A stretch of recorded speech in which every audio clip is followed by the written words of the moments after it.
all the memories we had in that house. And my 10-year-old, she said, Sharnagady is the people, not the place. Picking up the pieces, a BC family returns to rebuild their home after it was destroyed by wildfire.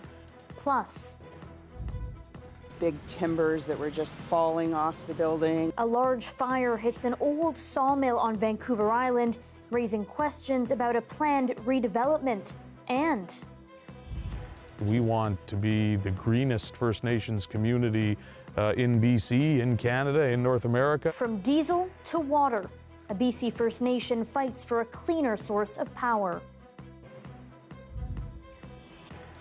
Hello, I'm Michelle Ghoussoub. Thanks for joining us. Cooler weather and plenty of rain has improved BC's wildfire situation. Among the fires being declared held is the Shetland Creek wildfire near Spence's Bridge. The massive blaze has burned for weeks and destroyed several homes. Shelley Joyce went to the Venables Valley to meet a family sifting through the ashes as they vow to rebuild. Much of this lush valley outside of Ashcroft is now a burnt crust of ash and blackened trees. Around 90 people live here. Many are part of the Sharnagady Village, an off-grid community that relies on wood heat and each other. No hydrants, no fire services, no house insurance. Rada McAllister and Damodar Paquette are sifting through the ashes and what remains of their home. They're looking for keepsakes, and it's their responsibility to clean up this mess. We're wearing respiratory masks, 3 layers of gloves. We've got big, heavy boots, and that is because when sifting through a house, there are, all the ashes, they're toxic. Who knows what's, insulation, any sort of paint. Ultimately, the responsibility falls on us for cleaning up our mess. We're going to have days where the community is going to come together. It changes from minute to minute. Yesterday we came here and I started watering the little patch of green back here, and I'm looking at it's just about all I have left. Something so beautiful and hopeful, and I was looking around and there's such devastation all around. We're surrounded by it, and I just stood there and watered that tree that wanted to live and represented such hope, and just had a good cry. The kids, 9 and 10 years old, are resilient and positive, learning lessons along the way about nature, fire, and moving forward. I like to do a lot of art, so I lost lots of my drawings and a painting that I made recently. It's not really replaceable. I miss all the memories we had in that house. All of the things that me and my family did together. The kids are surprisingly good, and my 10-year-old, she said, Sharnagady is the people, not the place. So such insight from a 10-year-old is incredible. And yet they still have those days where they cry and, I just want to go home. But they're aware there's no home to go to. Rada McAllister looks to her garden for inspiration. She's able to see the hints of hope in the darkest of places. This tree is the most amazing thing. The heat scorched all of this. This is our harvest. I would be harvesting right now. But there's green. And there's blossoms. This is hope right there. We're going to rebuild, we're going to give to our community, we're just going to keep giving because these are our examples. So it's beautiful and wonderful. Despite the heartache of losing their home and years of regrowth and the risk of future fires and floods, this family of 4 plans to rebuild right here in this spot. Shelley Joyce, CBC News, in the Venables Valley. A large fire at an old sawmill in Port Alberni over the weekend has left major damage. But as Claire Palmer reports, the cleanup has begun, and city staff say plans to redevelop the site are still on track. Onlookers say it was almost impressive. One witness was sleeping by her boat when she was awoken by fire sirens and watched the building burn while fire crews responded. The roof just refused to stop. and big chunks of I imagine hot metal and rocks or tar or something coming down. You could just see big chunks of things dripping through, and at times there was big timbers that were just falling off the building, and it was really spectacular. Firefighters received the call just after 8:30 a.m. on Sunday. 20 firefighters from across multiple departments responded. According to the fire department, around 50% of this building collapsed before it was extinguished. And then by the time they had arrived on scene, the fire was gaining in intensity, so they called a automatic mutual aid, which brought in Cherry Creek, Beaver Creek, and Sprout Lake to the event as well. When crews arrived on scene, they had fire in each one of the 5 stories of the building behind me. The mill is currently the site of a large proposed redevelopment project that would restore public access to the water. Despite the fire, city officials say the plans haven't changed to develop the site. I mean, the one thing is that won't be possible now to incorporate that old building in any potential redevelopment. But no real negative impact, doesn't delay the timing on planning or anything for the future of the site. It's not the first time there's been a fire at the mill site. This is the 3rd in recent years. RCMP are investigating and treating the fire as suspicious, although Owen says it's too early to identify the cause. There's no power that goes to the building. The building was boarded up to prevent unauthorized entry. We have engaged with the RCMP in case the investigation uncovers suspicious activity. But still the investigators have some work to do. No injuries were reported in the initial blaze. Claire Palmer, CBC News, Port Alberni. Premier David Eby insists the province is making progress on recruiting healthcare workers in rural and remote communities. His pledge comes after several emergency rooms were temporarily closed again over the weekend because of staff shortages. This was the #1 issue when the premiers got together across Canada. We're seeing this nationally. We're in competition for healthcare workers right across Canada, and we're showing some success in recruiting those healthcare workers. The conditions of work are challenging, and it's stressful. Interior Health says the emergency department at South Okanagan General Hospital in Oliver will be closed again overnight following some weekend closures. Meanwhile, Lillooet's Hospital's emergency department remains closed until Tuesday. Figures compiled by BC United show there have been at least 216 ER closures in BC this year, including 72 in July alone. The candidates are set for a by-election in one of BC's most dysfunctional communities. Since the last municipal elections nearly 2 years ago, the council in Harrison Hot Springs has struggled with infighting. Mayor Ed Wood resigned in June, but as Chad Posset reports, the drama at the small-town city council is far from over. Harrison Hot Springs been in the headlines for all the wrong reasons. The picturesque village's 5-person council has struggled to govern, with its meetings defined by discord and pervasive acrimony.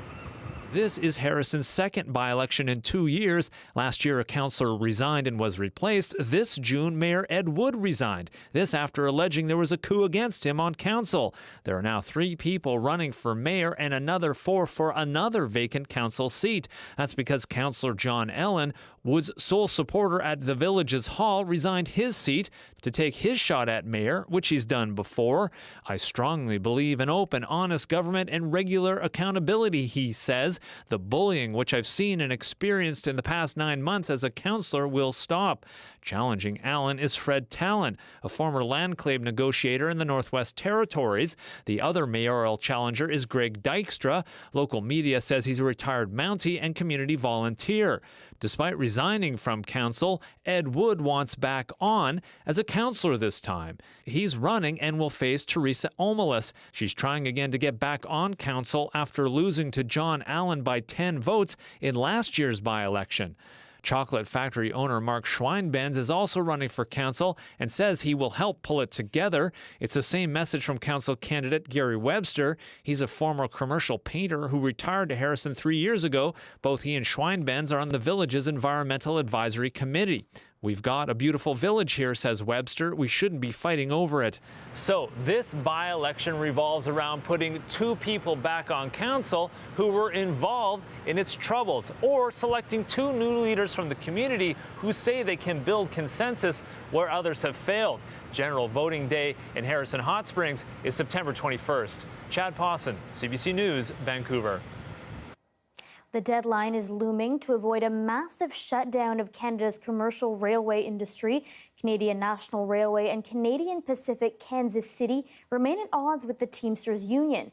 Work stoppages could halt the bulk of Canada's freight rail starting on Thursday.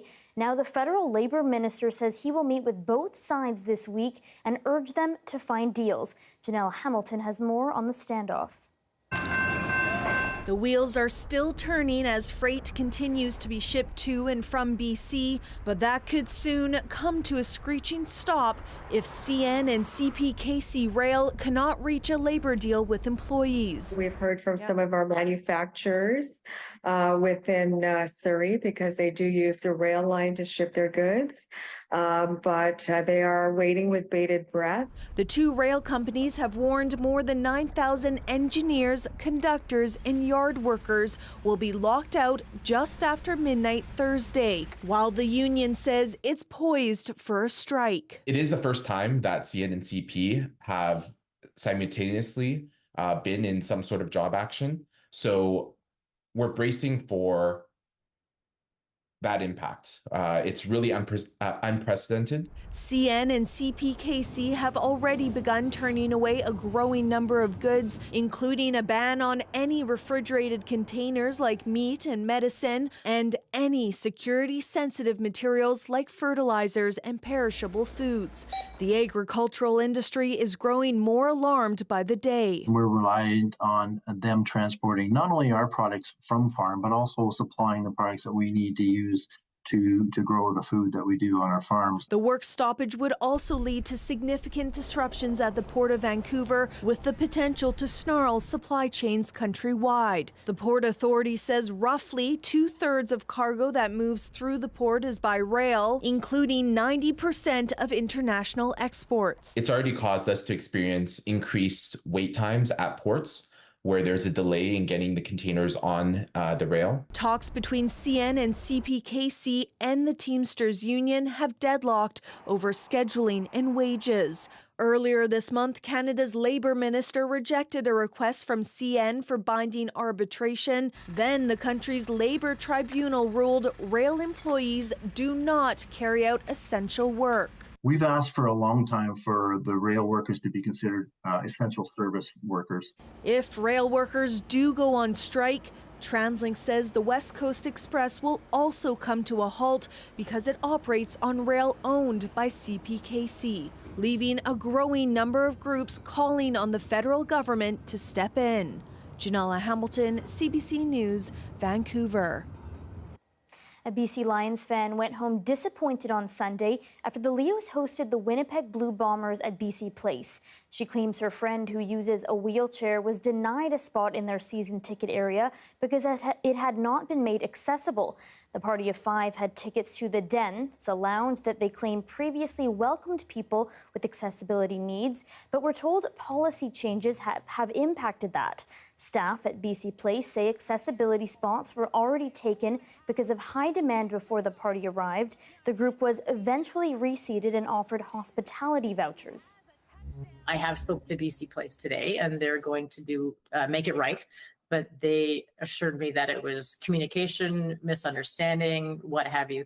But there was another gentleman, his group of 4 just left. They went home. They were told, we want a refund. We're out of here. I refused to budge. And I said, we're not going anywhere. You're finding somewhere for us to go. This is not our problem. It's a you problem. Staff adds BC Place is a 41-year-old building that poses several challenges for accessibility. They say upcoming renovations include improved access washrooms, elevators, and seating areas. The city of Coquitlam says it has issued dozens of tickets related to feeding wildlife since January that has had deadly consequences for some animals. RCMP say an injured black bear was put down last Wednesday when officers discovered residents had been feeding the wild animal. RCMP say the bear had been fed watermelon and were told residents had been giving it food for 3 days. The city says it issues tickets for feeding wildlife and for providing wildlife with access to food. And since the beginning of the year, 38 tickets have been issued. Those tally up to $500 each. Feeding dangerous wildlife is also illegal under the BC Wildlife Act. The risk of spills is huge, but there's also the noise and smell of having a diesel generator right in the middle of your town.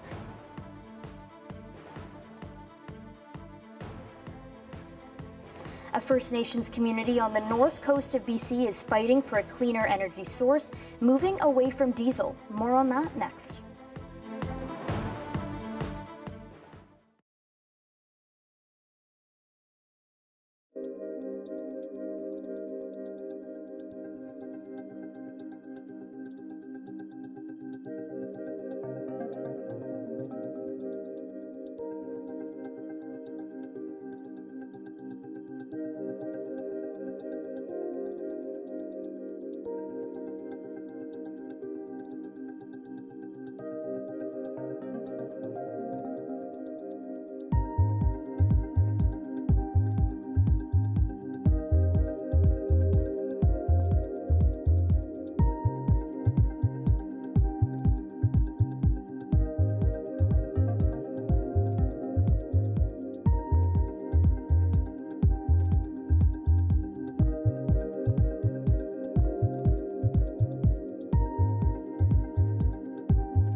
On the north coast of BC, a First Nation is fighting for a cleaner source of energy, saying they want to transition away from diesel.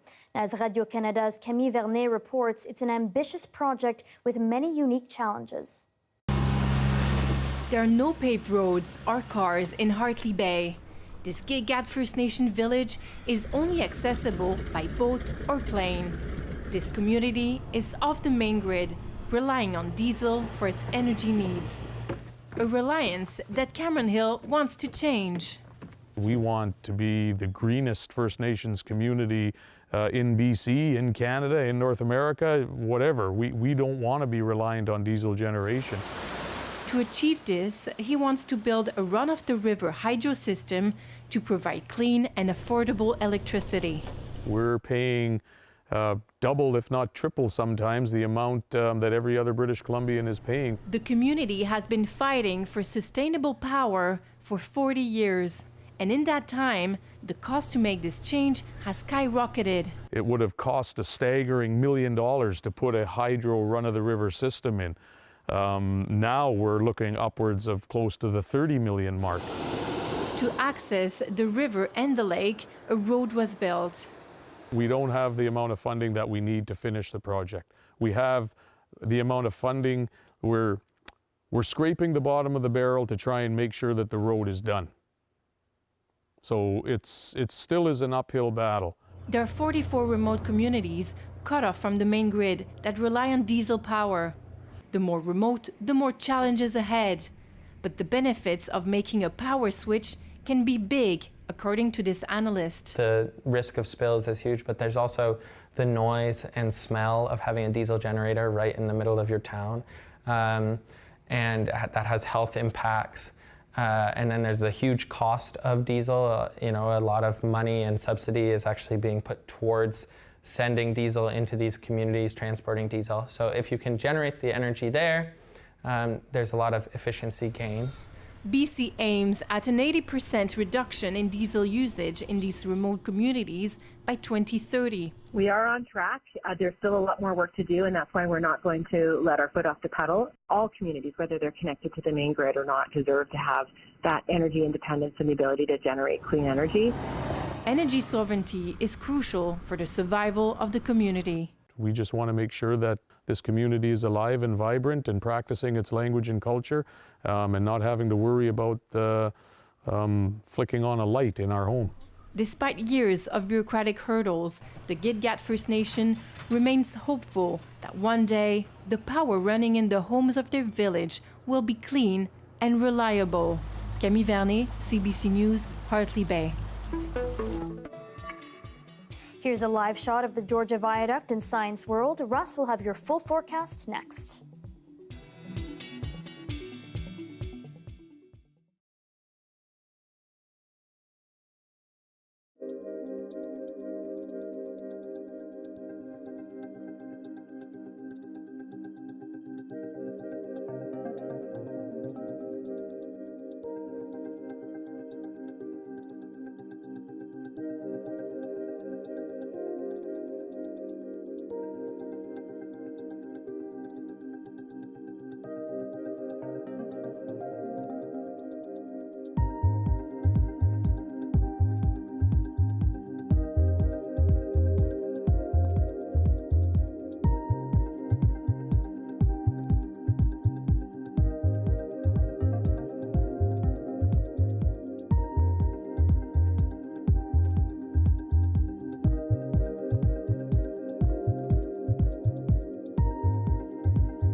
The weather update is brought to you by Direct Buy Furnace. To cool and clean the air in your home, call Direct Buy Furnace. Installing Trane, the most reliable heating and cooling brand.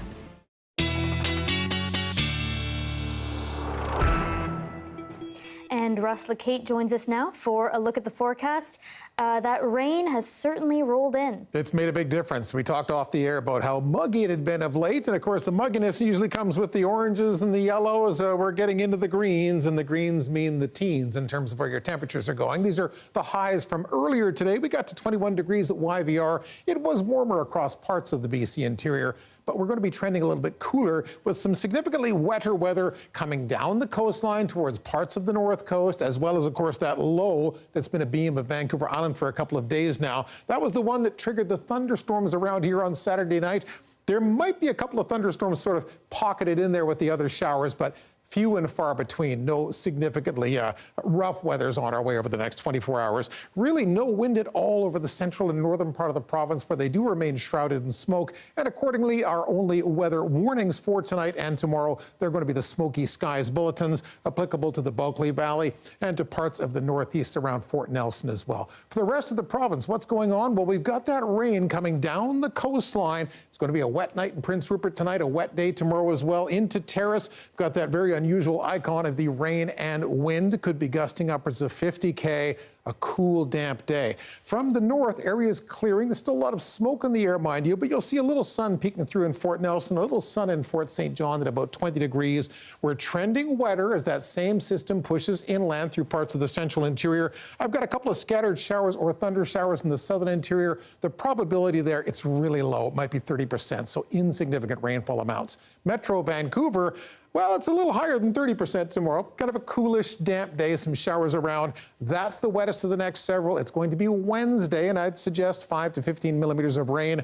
Hoping to run 3 in a row together, drier, milder, and sunnier. Maybe we'll make it 4. It's going to be a close call, Michelle. Keep our fingers crossed.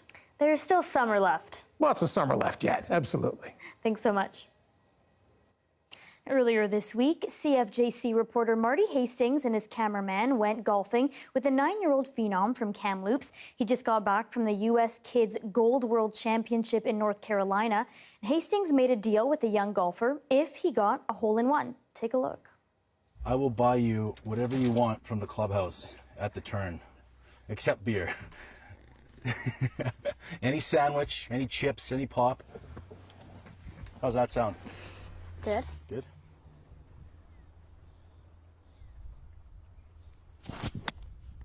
Oh, what a beautiful swing. Oh, that's just pretty up. Oh my goodness! Oh my God! You gotta be kidding me! You gotta be kidding me! You gotta be kidding me! You gotta be kidding me! Oh my God! Oh my God! You gotta be kidding me! Oh, CFJC! Anything he wants at the clubhouse. It's a lot easier than putting. Mic drop.